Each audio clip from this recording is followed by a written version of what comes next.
এই যে পুকুরটা দেখতেছেন, এই পুকুরটা যখন পানি সেচ দেওয়া হবে তখন এই পুকুরে যে এত পরিমাণে মাছ পাওয়া যাবে যা ধারণার বাইরে। আপনার গ্রামের যে এরকম পুকুরগুলো, যে পুকুরে মানে সবসময় মানুষজন আর মানে মানুষজন এই পুকুরের পানি ব্যবহার করে কম, বা এই পুকুরটা ব্যবহার হয় কম, এরকম পুকুরে প্রচুর পরিমাণে মাছ পড়ে আর কি। বৃষ্টি সিজনে যখন পানি উঠে চারিদিকে, তখন হচ্ছে পানির সাথে মাছগুলো আসে, আইসে এটার ভিতরে থাকে, কারণ এটা একবারে পানিটা কোনো ইয়া হয় না, নাড়াচাড়া হয় না, নিরিবিলি থাকে, যার জন্য এখানে মাছটা বেশি ভালো পাওয়া যায় আর কি। এই পুকুরগুলো যখন সেচ দেবে তখন প্রচুর পরিমাণে মাছ পাওয়া যাবে। আর এটার চারপাশের ভিউটা এরকম দেখেন। আপনি গ্রামে আসলে মানে যেটা একবার প্রকৃত গ্রাম, ওই গ্রামে আসলে আপনি শুধু এরকম গাছপালাই দেখতে পাবেন, সবুজ আর সবুজ, যত দূর চোখ যাবে শুধু সবুজ আর সবুজ।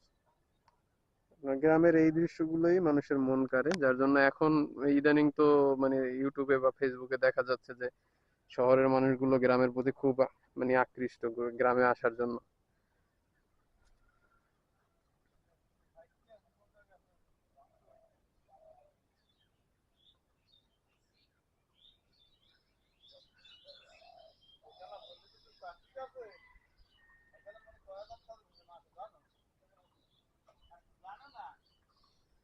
এটা হচ্ছে ঢাকার ভাষায় জামরুল গাছ,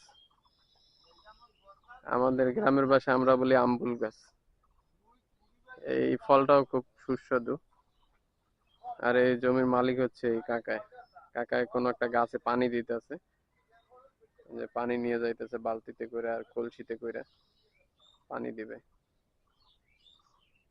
কোনো একটা সময় এখানে প্রচুর আসতাম, প্রচুর, মানে কাজেও আসতাম আর বিনা কাজেও আসতাম, প্রচুর আসা হয়তো কোনো একটা সময়। পুকুরটা মোটামুটি অনেক বড় আছে।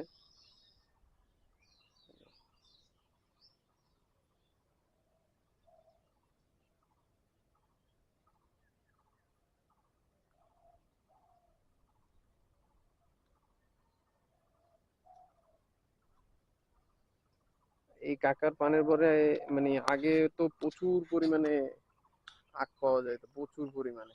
এখন তো আখ নাই, বা আখের সিজন না, এই জন্য হয়তো এখন আখ নাই।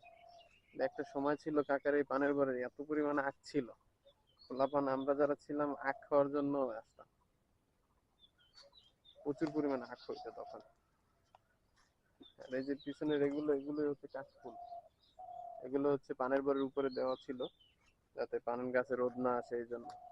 এটা নষ্ট হয়ে গেছে, এই জন্য ভাঙে চুরে এরকম করে রাখা হয়েছে, এখন লাকড়ি হিসাবে ইউজ হবে এটা, নতুনটা লাগানো হয়েছে।